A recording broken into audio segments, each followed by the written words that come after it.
किसान आईएएस में आप सबका स्वागत है। और दोस्तों, चूंकि लोकसभा चुनाव का दौर चल रहा है तो इसलिए आज हम लोग चर्चा करेंगे लोकसभा के बारे में। आज समझेंगे इसको कि क्या है लोकसभा, क्या इसका इम्पोर्टेंस है, और साथ ही साथ हम लोग ये भी समझेंगे कि लोकसभा का ढांचा कैसा है, कहाँ पर किस राज्य में कितनी सीटें हैं, पूरा चुनाव लोकसभा का कैसे होता है, उसकी प्रक्रिया क्या होती है, और जो वर्तमान लोकसभा चुनाव होने जा रहा है 17वीं लोकसभा का, उसमें क्या महत्वपूर्ण बातें हैं। इन सारी बातों पे हम लोग आज इस सेशन में चर्चा करेंगे। तो आइए चलिए देखते हैं। जो लोकसभा है, लोकसभा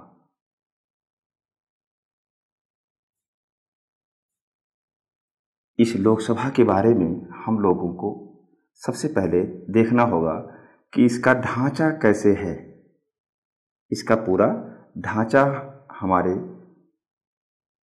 संविधान में कैसे बनाया गया है। दूसरी चीज, लोकसभा चुनाव की प्रक्रिया, पूरी प्रक्रिया को हम समझेंगे कि आखिर लोकसभा का चुनाव कैसे होता है। इसके बाद हम लोग देखेंगे 17वीं लोकसभा से संबंधित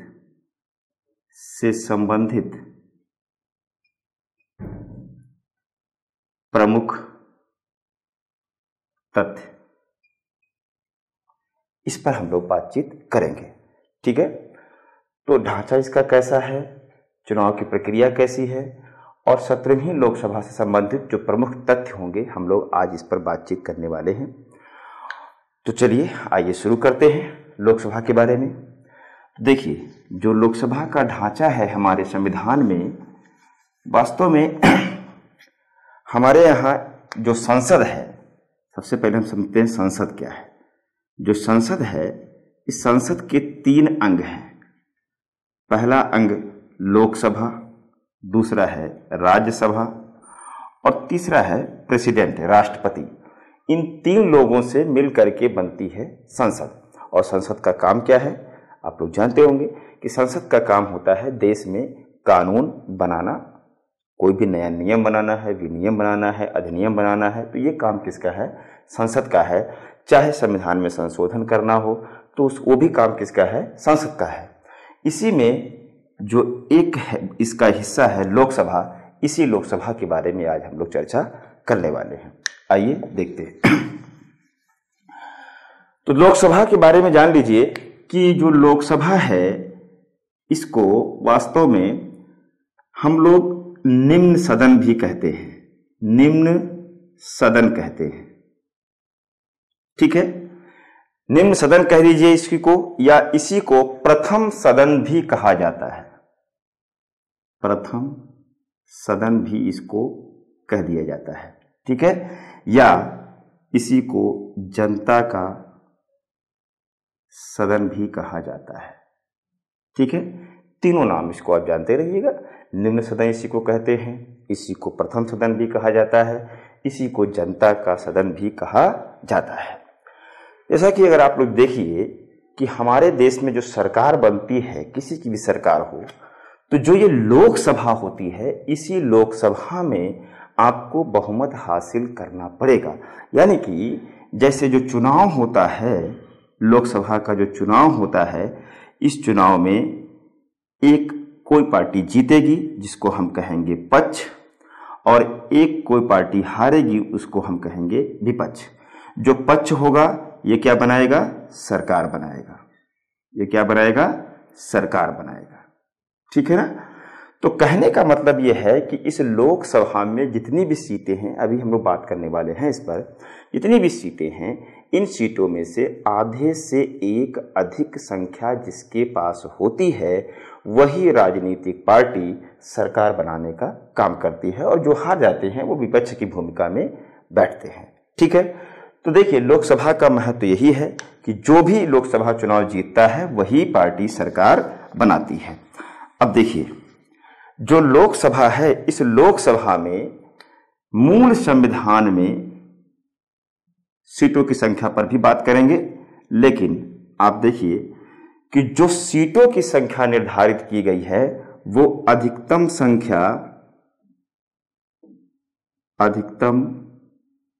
जो संख्या है वो है 552। अधिकतम संख्या जो निर्धारित की गई है वो 552 निर्धारित की गई है, जिसमें से कहा गया कि राज्यों से केंद्र शासित और मनोनीत सदस्य इसको 3 भागों में बांटा गया। आप देखेंगे जो राज्यों से सीटों की संख्या तय की गई वो संख्या रखी गई 530। जो केंद्र शासित राज्य हैं उनसे संख्या रखी गई 20, यानी 550 हो गए, और 2 मनोनीत होंगे एंग्लो इंडियंस। इनको मनोनीत करने की व्यवस्था की गई हमारे संविधान में। मतलब लोकसभा की अधिकतम संख्या कितनी मानी गई है, कितनी रखी गई है, तो आप कहेंगे 552, जिनमें से राज्यों से 530, केंद्र शासित से 20 और मनोनीत 2 एंग्लो इंडियन रहेंगे। लेकिन आप देखेंगे कि जो वर्तमान में संख्या चल रही है अधिकतम सीमा मानी गई है, इतना हो सकता है अभी फिलहाल, लेकिन जो हो रही है वर्तमान में जो चुनाव हो रहा है उस वर्तमान संख्या 545 है। वर्तमान संख्या कितनी है? 545 है, जिनमें से आप देखेंगे जो राज्यों से संख्या निर्धारित की गई है, राज्य से 530 पूरी ले ली गई है, केंद्र शासित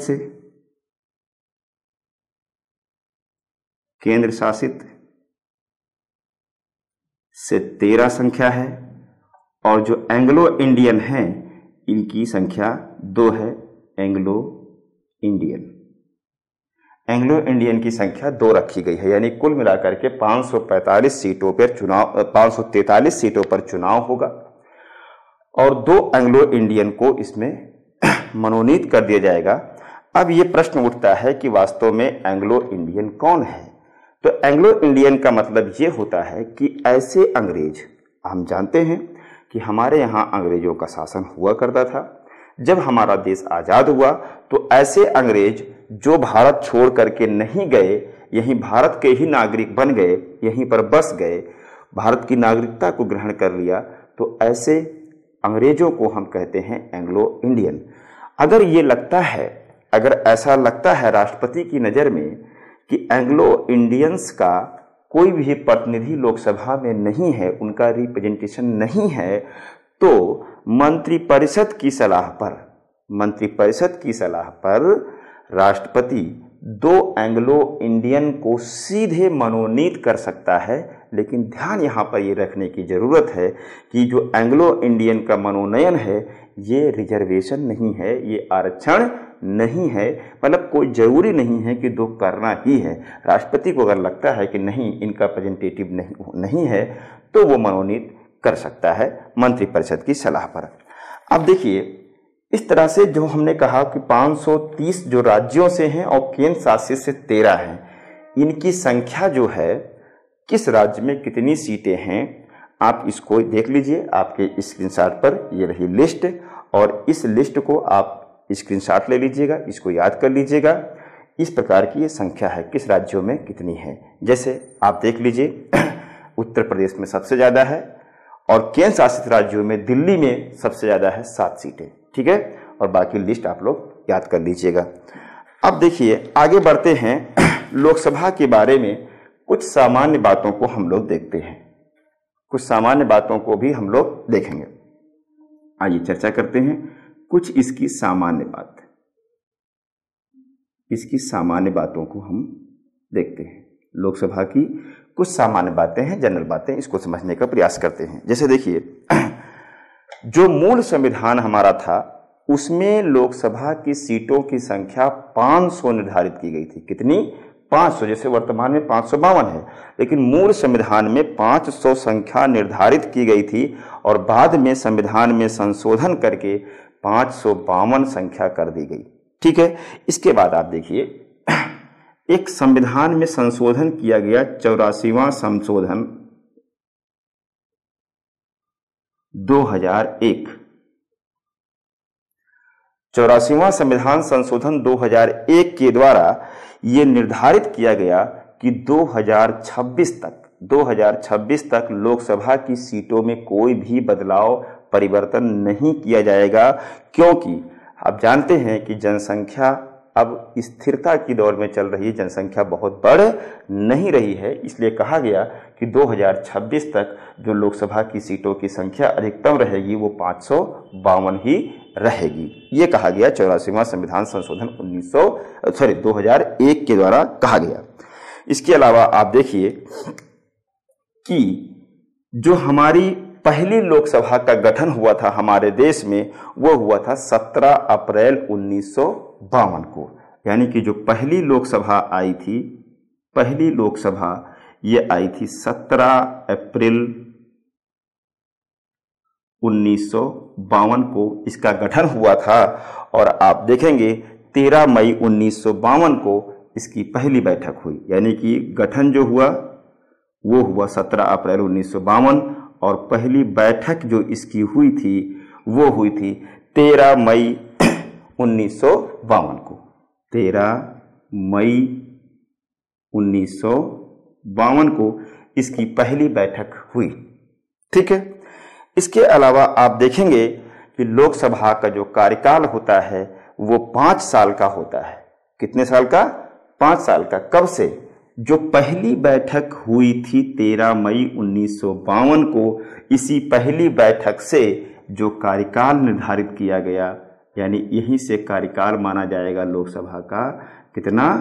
5 वर्ष। लेकिन आप जानते हैं इंदिरा गांधी जी का दौर आया और इन्होंने संविधान में संशोधन कर दिया। और संशोधन कौन सा किया? 42वां संशोधन 1976। 42वां संविधान संशोधन 1976 के द्वारा इंदिरा गांधी ने लोकसभा का कार्यकाल 6 वर्ष कर दिया। कितना वर्ष कर दिया? 6 वर्ष कर दिया। लेकिन बाद में आप देखेंगे कि जनता पार्टी की सरकार जब आई तो जनता पार्टी की सरकार जब आई तो उसने किया 44वां संशोधन 1978 और पुनः कार्यकाल कितना हो गया? 5 वर्ष। पुनः 5 वर्ष कार्यकाल कर दिया गया। यानी कि पहली बैठक से 5 वर्ष कार्यकाल माना गया, लेकिन 42वां संविधान संशोधन 1978 के द्वारा 6 वर्ष कार्यकाल किया गया और बाद में 44वां संविधान संशोधन 1978 के द्वारा पुनः कार्यकाल को 5 वर्ष कर दिया गया। और ध्यान रखिएगा कि जो लोकसभा का कार्यकाल होता है वो आपातकाल में, कब? आपातकाल में, आपातकाल में कार्यकाल 1 वर्ष तक बढ़ाया जा सकता है। 1 वर्ष की वृद्धि की जा सकती है।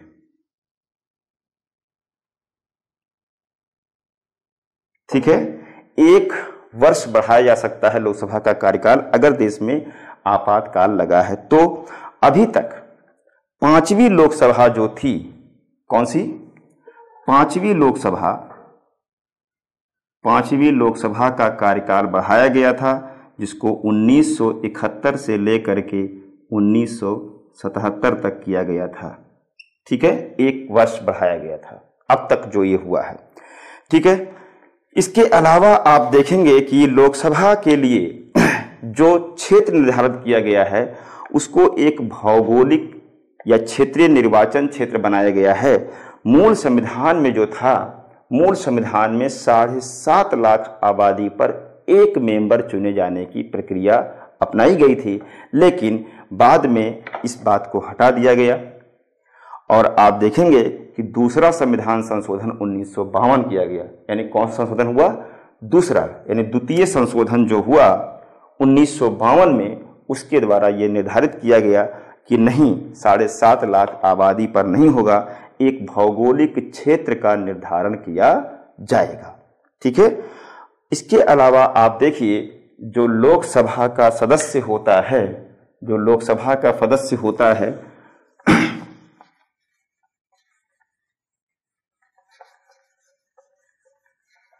जो लोकसभा का सदस्य चुन के जाता है, वो अपना जो इस्तीफा देगा, वो इस्तीफा अपना देगा लोकसभा के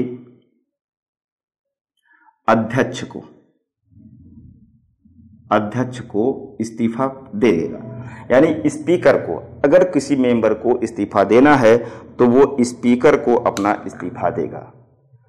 अब इसके चुनाव की प्रक्रिया की अगर बात करें तो लोकसभा चुनाव के लिए जो प्रक्रिया है, चुनाव प्रक्रिया,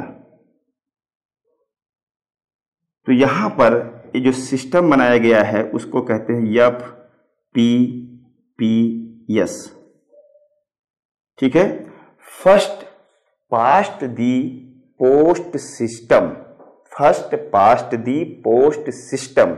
हिंदी में इसको कहा जाता है पहले आओ पहले पाओ, पहले आओ पहले पाओ।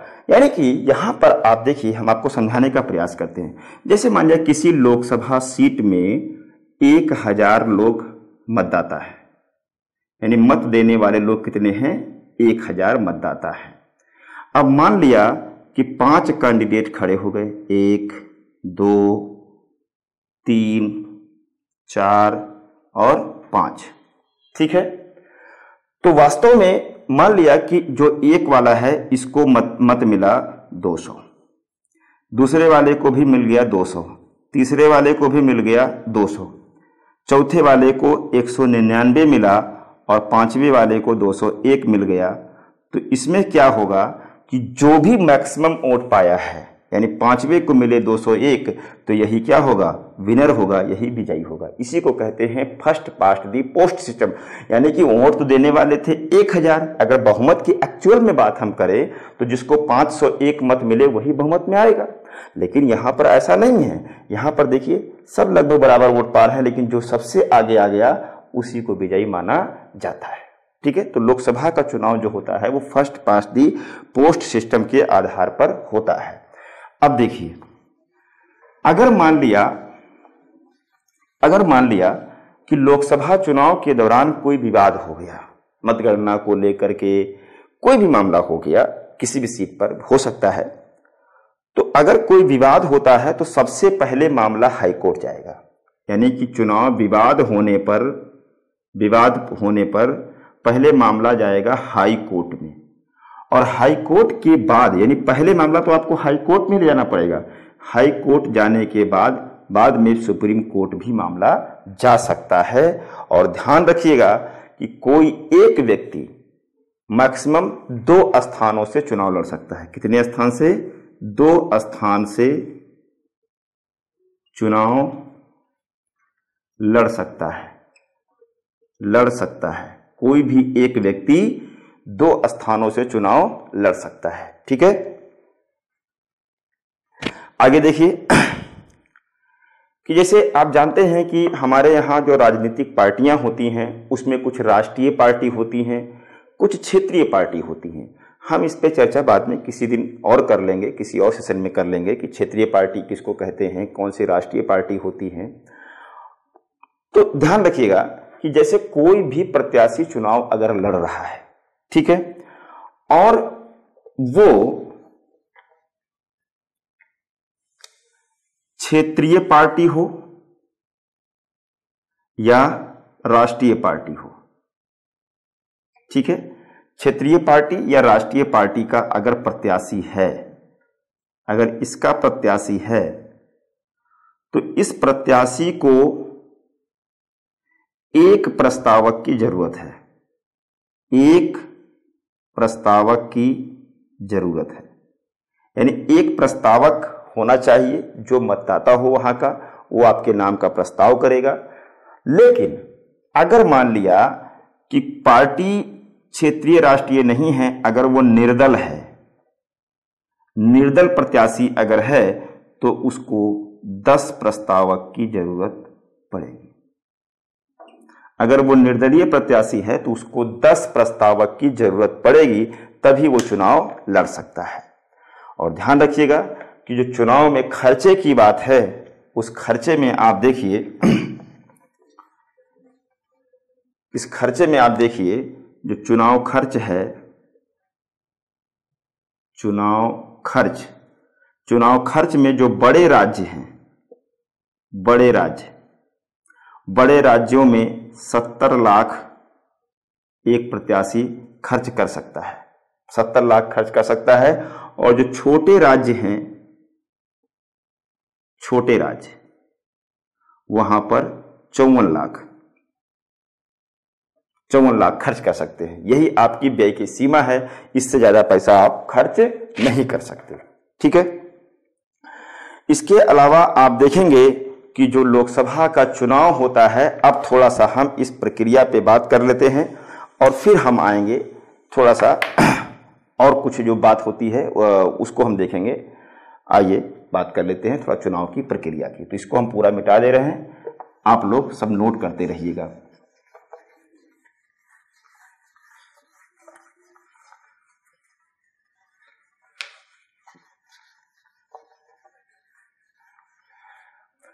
आइए देखते हैं चुनाव प्रक्रिया जो है कैसे होती है। हम एक ढांचा बनाते हैं, इस ढांचे को आप देख लीजिएगा। जो लोकसभा का चुनाव होता है,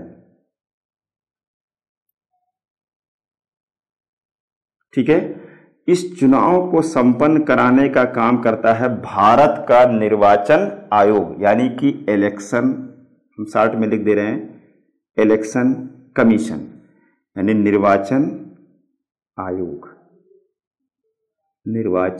आयोग। जो भारत का निर्वाचन आयोग होता है वही इस चुनाव को संपन्न कराने का काम करता है। ठीक है, इसको कहते हैं इलेक्शन कमीशन।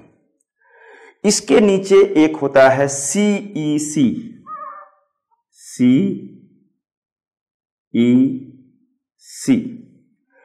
इसको कहते हैं हम मुख्य निर्वाचन अधिकारी, चीफ इलेक्शन ऑफिसर, मुख्य निर्वाचन अधिकारी।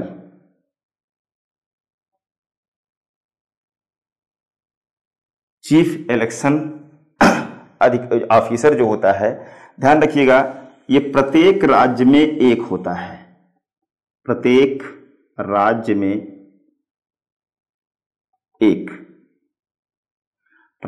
में एक मुख्य निर्वाचन अधिकारी बनाया जाता है। इसके नीचे होता है DEO,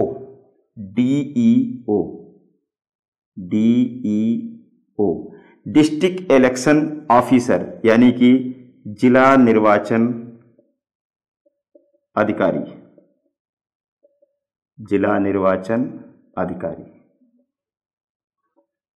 DEO। ठीक है। और इस DEO के नीचे होता है एक RO,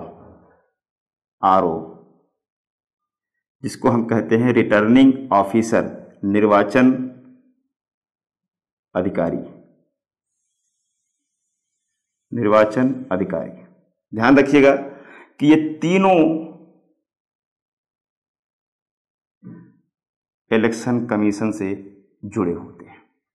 ठीक है, तीनों जो है ये भारत के निर्वाचन आयोग से जुड़े होते हैं। और इस RO के नीचे आप देखिएगा एक होता है प्रिसाइडिंग ऑफिसर, PO, जिसको कहते हैं पीठासीन अधिकारी।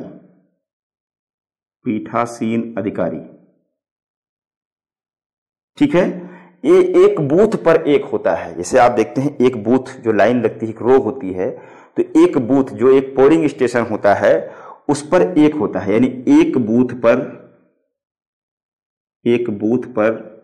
एक, यानी बूथ का ये सर्वा होता है। बहुत जिम्मेदारी भरा काम करता है ये, क्योंकि सारा एट वंस इसी को झेलना पड़ता है। वहाँ पर पोलिंग होते समय कोई भी बवाल हो गया, कोई भी मान लिया आपस में विवाद कर लिए किसी तरीके से, तो वो सारा कुछ बेचारा इसी को झेलना पड़ता है, मौके पर यही रहता है। और इसकी सहायता के लिए 2 और मतदान अधिकारी होते हैं जिसको कहते हैं P1O और P2O। इनको कहा जाता है मतदान अधिकारी, मतदान अधिकारी प्रथम, मतदान अधिकारी द्वितीय। ये क्या करते हैं? पीठासीन की सहायता करते हैं, ये पीठासीन की सहायता करते हैं। ठीक है, यानी कि ये सीधे जो है इसी से जुड़े होते हैं। अब यहां पर एक बात और समझना है हमको कि जो आरओ होता है, जो आरओ होता है, इसी आरओ की सहायता के लिए कुछ ए आरओ बनाते हैं, यानी सहायता के लिए कुछ ए आरओ होते हैं, ए आरओ की नियुक्ति की जाती है। और साथ ही साथ पर्यवेक्षण का भी काम किया जाता है, आरओ के पैरेलल ही एक पर्यवेक्षक की नियुक्ति भी की जाती है। ठीक है ना, यानी कि इसी के समानांतर एक पर्यवेक्षक की नियुक्ति होती है। ठीक है ना, तो इस तरह से ये पूरा ढांचा होता है। अब ये ढांचा कैसे काम करता है यहां पर समझिए। जो ये रिटर्निंग ऑफिसर होता है, ये एक लोकसभा के लिए एक होगा, एक लोकसभा के लिए एक होगा। अगर विधानसभा का चुनाव हो तो विधानसभा के लिए, प्रत्येक विधानसभा के लिए पूरे लोकसभा का एक लोकसभा, जो भी एक्स मान ले लोकसभा है, उस लोकसभा की पूरी चुनाव प्रक्रिया कराने की जिम्मेदारी किसकी है? रिटर्निंग ऑफिसर की है। अब देखिए कैसे एक्चुअल में काम होता है, इसको आप समझिए।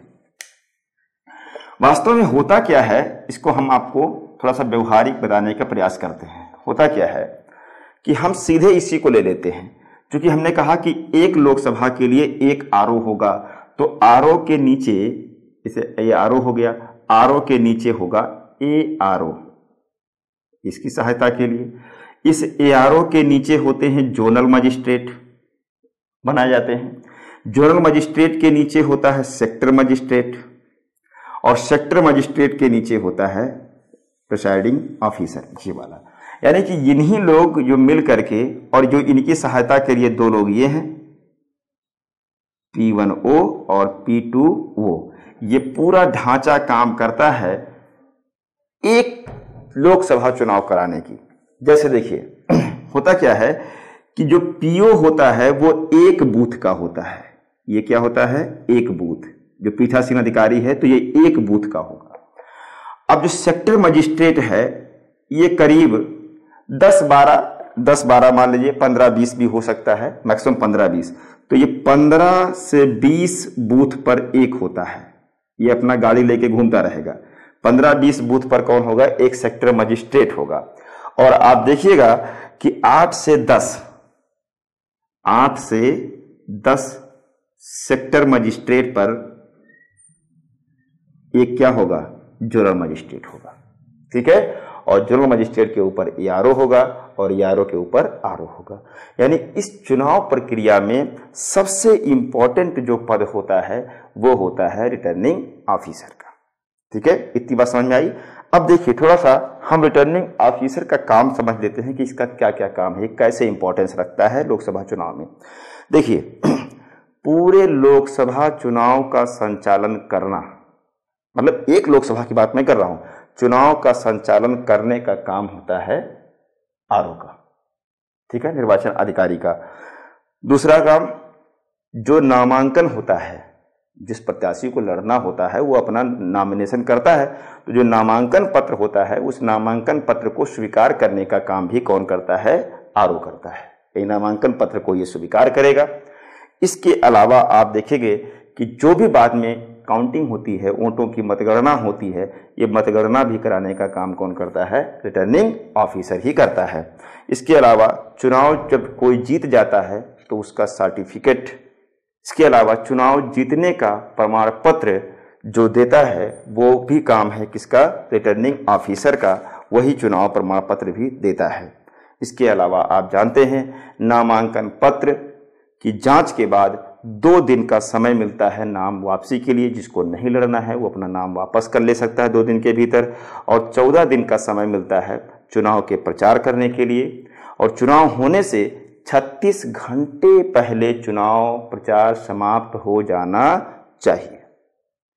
इस पर एक वीडियो हमने बनाया है, आदर्श आचार संहिता, ठीक है। तो जा करके उसको मैं अपना डिस्क्रिप्शन में उसका लिंक दे दूंगा, आप लोग उसको देख सकते हैं। वो पूरा सिस्टम उसमें हमने समझाने का प्रयास किया है, ठीक है। अब ध्यान रखिएगा कि इस चुनाव से राज्य के निर्वाचन आयोग का, जो हर स्टेट का अपना एक निर्वाचन आयोग होता है, उस निर्वाचन आयोग से कोई भी लेना देना नहीं है। क्योंकि राज्य का निर्वाचन आयोग जो होता है वो पंचायतों का चुनाव कराता है और पंचायत राज्य सूची का विषय है, इसलिए इस चुनाव से उसका कोई लेना देना नहीं होता है। ये भारत का जो निर्वाचन आयोग होता है वही इस चुनाव को संपन्न कराता है। अब थोड़ा सा हम लोग देखेंगे जो वर्तमान लोकसभा चुनाव होने जा रहा है इसमें क्या क्या महत्वपूर्ण बातें हैं, कुछ नई बातें हैं, उसको हम लोग आइए जानने का प्रयास करते हैं। तो ये सारा चीज़ आप स्क्रीनशॉट ले लीजिए, चाहे आप नोट कर सकते हैं। आइए हम थोड़ा सा चर्चा करते हैं 17वीं लोकसभा चुनाव के बारे में। 17वीं लोकसभा चुनाव देखते हैं। जो चुनाव होने जा रहा है 17वीं लोकसभा 2019, इसमें क्या क्या बातें महत्वपूर्ण हैं जिसको आप देखिए। तो जो इस चुनाव में हम देखने जा रहे हैं लगभग 9 करोड़ नए मतदाता जुड़े हैं। यानी कि नए मतदाता कितने बढ़े हैं? 9 करोड़ मतदाता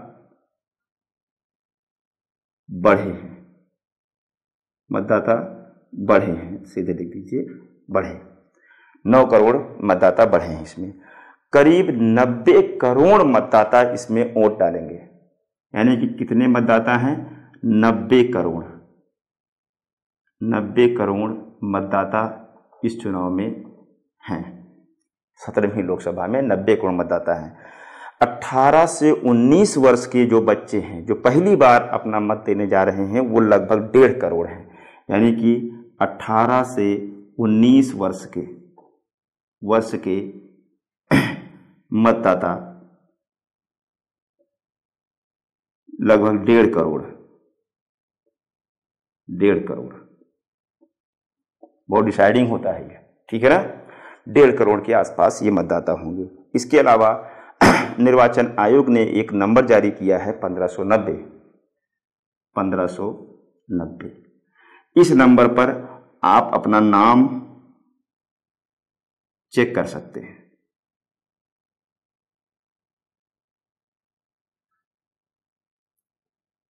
नाम अपना चेक कर सकते हैं 1590 पर। सभी पोलिंग बूथ पर इस बार वीवीपैट लगाने का प्रस्ताव है। यानी सब जगह पर ये मशीन लगाई जाएगी। मशीन आप देख लीजिए, इस तरह की मशीन होती है, ठीक है, वीवीपैट की। तो पर हर बूथ पर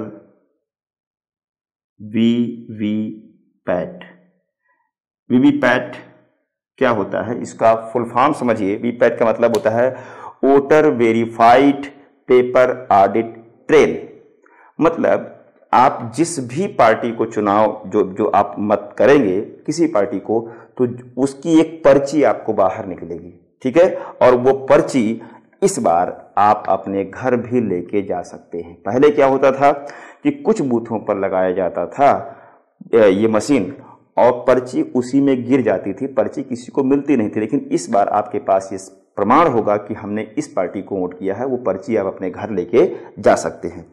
इसके अलावा जितने भी अधिकारी होंगे सभी अधिकारियों की गाड़ियों में जीपीएस लगा होगा, ठीक है। सभी अधिकारियों की गाड़ियों में जीपीएस लगा होगा।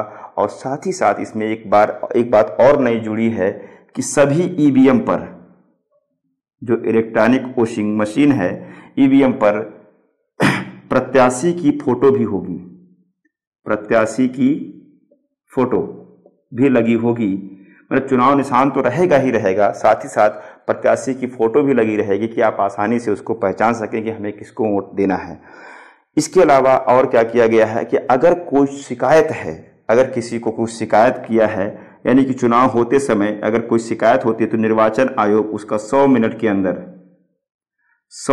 के अंदर समस्या का समाधान करेगा। ठीक है, 100 मिनट के अंदर समस्या का समाधान कर दिया जाएगा। इसके अलावा आप जानते हैं कि जो ये लोकसभा का चुनाव होने जा रहा है ये वास्तव में कितने चरणों में है? ये 7 चरणों में चुनाव होगा। कितने में होगा? ये 7 चरणों में चुनाव होगा।